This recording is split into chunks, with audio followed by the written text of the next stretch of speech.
मेरे चैनल में आपका फिर से हार्दिक स्वागत है। IGNOU MA Hindi code MHD 02 के अंतर्गत हम आज 5वां प्रश्न करेंगे असाइनमेंट का। प्रश्न का नाम है निम्नलिखित पद्यांश की सप्रसंग व्याख्या कीजिए। ये है, हा हा भारत दुर्दशा ना देखी जाए, अंग्रेज राज सुख साज सजे सब भारी, पई धन विदेश चली जात इहे अति खुआरी, ताहू पई महंगी काल रोग विस्तारी, दिन दिन दूनो दुख इस देत हा हारी, सबके ऊपर टिक्कस की आफत आई, हा भारत दुर्दशा ना देखी जाई। तो सबसे पहले प्रसंग लिखेंगे इसका। यह पद्यांश आधुनिक हिंदी गद्य के जनक भारतेंदु हरिश्चंद्र द्वारा रचित प्रसिद्ध नाटक भारत दुर्दशा, जो कि उन्होंने 1875 में लिखा था, के एक गीत से उद्धृत है। यह नाटक भारत की तत्कालीन सामाजिक, राजनीतिक और आर्थिक दुर्दशा को उजागर करने के उद्देश्य से लिखा गया था। प्रस्तुत पंक्तियां एक पात्र द्वारा गाई जा रही हैं जो अंग्रेजी शासन के छलावे और उसके द्वारा किए जा रहे आर्थिक शोषण पर गहन पीड़ा और क्षोभ व्यक्त कर रहा है। अब यहां पर व्याख्या है कि कवि भारत की दयनीय दशा को देखकर अत्यंत दुखी होकर कहता है कि हे ईश्वर, भारत की यह दुर्दशा मुझसे देखी नहीं जाती। ऊपर से देखने पर तो ऐसा लगता है कि अंग्रेजी शासन में सब प्रकार के सुख और ऐश्वर्य के साधन उपलब्ध हैं, सड़कें बन गई हैं, रेल चल रही है और सब कुछ व्यवस्थित लगता है। लेकिन इस ऊपरी सुख सुविधा के पीछे एक कड़वी सच्चाई छिपी है, और वह यह है कि भारत का सारा धन और संपत्ति निरंतर विदेशों की ओर बही जा रही है। यही बात सबसे अधिक अपमानजनक और कष्टकारी अर्थात खुआरी है। कवि आगे कहता है कि इस आर्थिक शोषण के ऊपर से देश में महंगाई, अकाल और महामारियां अर्थात रोग भी फैले हुए हैं।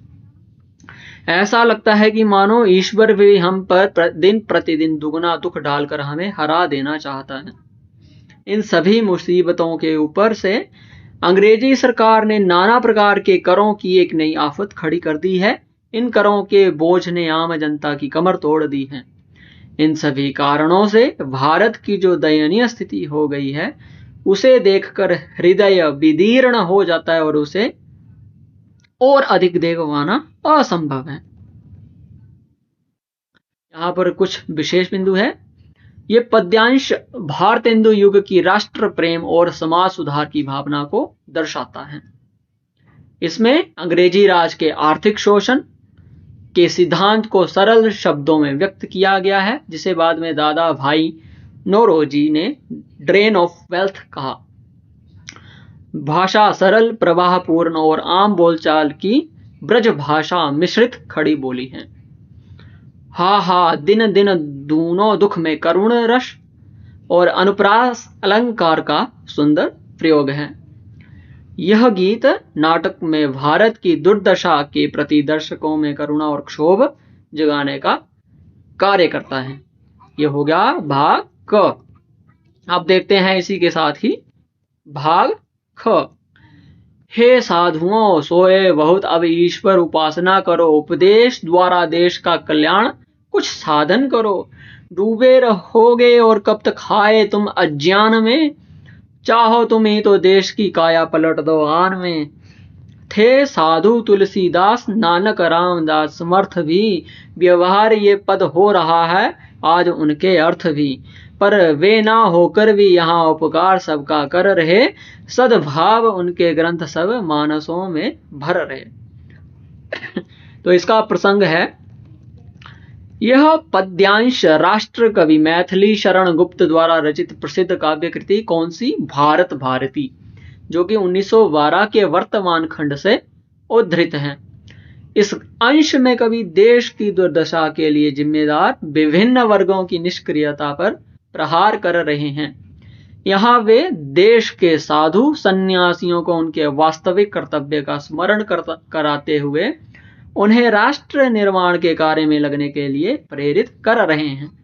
यहाँ नीचे व्याख्या है। कवि देश के साधु संतों को संबोधित करते हुए कहते हैं कि हे साधुओं, तुम बहुत समय तक अपनी व्यक्तिगत साधना और अकर्मण्यता में सोए रहो या सोए रहे। अब जागो और ईश्वर की सच्ची उपासना करो। ईश्वर की सच्ची उपासना किसी गुफा में बैठकर तपस्या करना नहीं, बल्कि अपने ज्ञान के उपदेश द्वारा इस देश और समाज का कल्याण करना है। कवि दुख प्रकट करते हुए पूछते हैं कि आखिर तुम कब तक अज्ञान के अंधकार में डूबे रहोगे।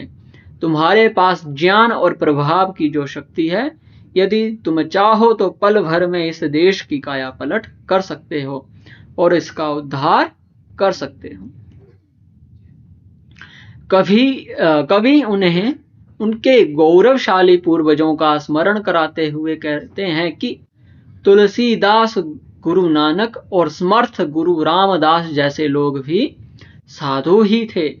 आज तुम जिस साधु पद को धारण किए हुए हो, उसका सच्चा अर्थ तो उन्होंने ही चरितार्थ किया था।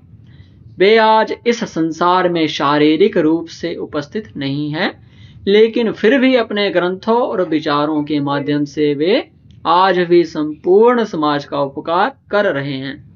उनके द्वारा छोड़े गए सद्भाव और ज्ञान से भरे ग्रंथ आज भी करोड़ों लोगों के मनों को प्रकाशित कर रहे हैं। अतः तुम्हें भी उन्हीं के मार्ग पर चलकर समाज और राष्ट्र की सेवा करनी चाहिए। अब विशेष इसमें क्या है कि यह पद्यांश द्विवेदी युग की सुधारवादी और प्रबोधनात्मक प्रवृत्ति का उत्कृष्ट उदाहरण है। इसमें कवि ने साधु संतों के पारंपरिक स्वरूप को नकार कर उन्हें राष्ट्र सेवी के रूप में देखने का आह्वान किया है। भाषा सरल, स्पष्ट और उपदेशात्मक खड़ी बोली है। शैली उद्बोधनात्मक है। और अंतिम है, इसमें अतीत के गौरवशाली व्यक्तियों अर्थात तुलसीदास, नानक से प्रेरणा लेने का संदेश है। ग भाग है। नील परिधान बीच सुकुमार, खुल रहा मृदुल अध खुला अंग, खिला हो ज्यों बिजली का फूल, मेघ वन बीच गुलाबी रंग। आह वह मुख पश्चिम के व्योम, बीच जब घिरते हो घनश्याम, अरुण रवि मंडल उनको भेद दिखाई देता हो छवि धाम। अब इसका प्रसंग है।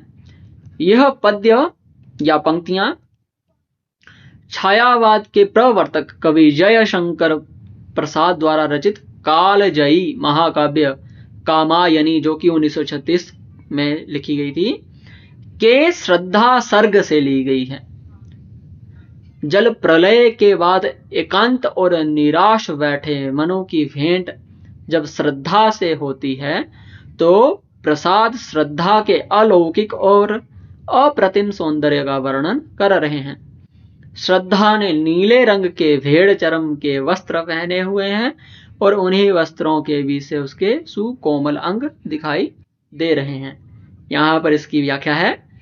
कभी श्रद्धा के रूप सौंदर्य का चित्रण करते हुए कहते हैं कि उसके नीले वस्त्रों के बीच से उसका सुकोमल और मृदुल शरीर कहीं कहीं से दिख रहा है, झांक रहा है।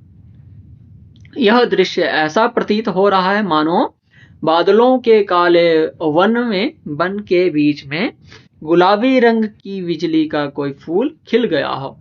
यहाँ नीले वस्त्रों की तुलना काले बादलों से और श्रद्धा के गुलाबी अंगों की तुलना बिजली के फूल से की गई है।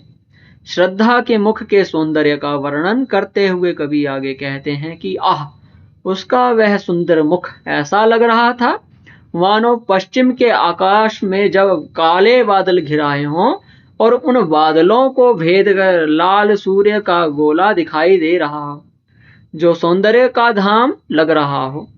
यहाँ श्रद्धा के नीले वस्त्रों से ढके शरीर के बीच उसका कांतिमान मुख उसी प्रकार शोभित हो रहा है जैसे काले मेघों के बीच लाल सूर्य का बिंब।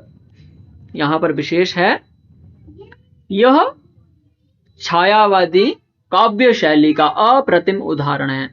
जिसमें प्रकृति के माध्यम से मानवीय सौंदर्य का चित्रण किया गया है। भाषा अत्यंत परिष्कृत, चित्रमयी और संस्कृत निष्ठ खड़ी बोली है। ज्यों बिजली का फूल में उत्प्रेक्षा अलंकार है, मेघवन में रूपक अलंकार है। यहाँ श्रद्धा के सौंदर्य का एक अत्यंत सजीव और आकर्षक दृश्य बिंब प्रस्तुत किया गया है। यह पंक्तियां प्रसाद की सौंदर्य दृष्टि और उनकी विशिष्ट काव्य भाषा का प्रतिनिधित्व करती हैं। अब अगला देखते हैं घ भाग। धिक जीवन को जो पाता ही आया विरोध, धिक साधन जिसके लिए सदा ही किया शोध। जानकी हाय उद्धार प्रिया का ना हो सका, वह एक और मन रहा राम का जो ना थका। जो नहीं जानता दैन्य नहीं जानता विनय, कर गया भेद वह माया वरण प्राप्त कर जय। बुद्धि के दुर्ग पहुंचा विद्युत गति हत चेतन, राम में जगी स्मृति हुए सजग पा भाव प्रमन। सर्वप्रथम प्रसंग लिखेंगे। यह पंक्तियां महाप्राण सूर्यकांत त्रिपाठी निराला की कालजयी और लंबी कविता राम की शक्ति पूजा, जो कि 1936 में लिखी गई थी, से उद्धृत है। यह कविता राम रावण के युद्ध के उस निर्णायक क्षण का वर्णन करती है जब महाशक्ति देवी दुर्गा रावण की ओर हैं और राम के सभी अस्त्र शस्त्र विफल हो रहे हैं।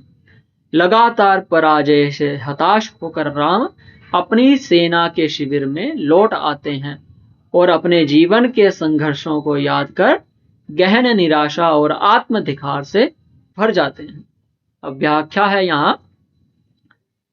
गहन निराशा के क्षणों में राम अपने मन में सोचते हैं और जीवन को धिक्कारते हैं।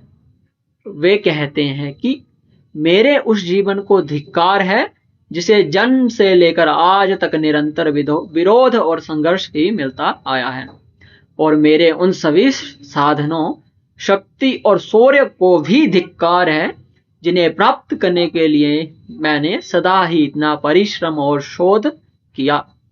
वे गहरी पीड़ा से भरकर कहते हैं कि हाय, मैं अपनी प्रिया जानकी का उद्धार भी नहीं कर सका। तभी राम के भीतर का एक और मन, उनका वह अदम्य और अपराजय मन जो कभी थकता नहीं था, जो दीनता और विनम्रता दिखाना नहीं जानता था, वह जाग उठता है। उनके उस मन ने रावण द्वारा रचे गए माया के आवरण को भेद दिया और उस पर विजय प्राप्त कर ली। उनकी बुद्धि के किले तक यह बात बिजली की गति से पहुंची और उनकी चेतना को झकझोर दिया। तभी राम के मन में पुरानी स्मृति जागृत हुई। जब जामवंत ने उन्हें शक्ति की उपासना करने का सुझाव दिया था, इस स्मृति के आते ही उनके मन का भाव शांत हो गया और वे पुनः सचेत और कर्तव्य के प्रति सजग हो उठे। अब यहाँ पर विशेष पंक्तियां हैं। यह पंक्तियां मानव मन के अंतर्द्वंद अर्थात निराशा और आशा के बीच का मनोवैज्ञानिक चित्रण करती हैं। निराला ने यहाँ राम को एक अलौकिक ईश्वर के रूप में नहीं बल्कि एक सामान्य मनुष्य के रूप में चित्रित किया है, जो संघर्षों से थककर निराश भी होता है। इसकी भाषा ओजपूर्ण, क्लिष्ट और संस्कृत निष्ठ खड़ी बोली है, जो विषय की गंभीरता के अनुकूल है। यह कविता निराला के स्वयं की जीवन संघर्ष की भी अभिव्यक्ति मानी जाती है, जिसमें जिजीविषा और संघर्ष की प्रेरणा का संदेश निहित है। तो फ्रेंड्स, MHD 2 के अंतर्गत असाइनमेंट के जितने भी प्रश्न थे उनको हमने पूरा कर दिया है। बाकी जो MA हिंदी के कोड हैं उनकी वीडियो को भी हम जल्दी से अपलोड कर देंगे। बस आपसे एक निवेदन है कि चैनल को सब्सक्राइब करके अन्य लोगों के साथ भी शेयर करें। धन्यवाद।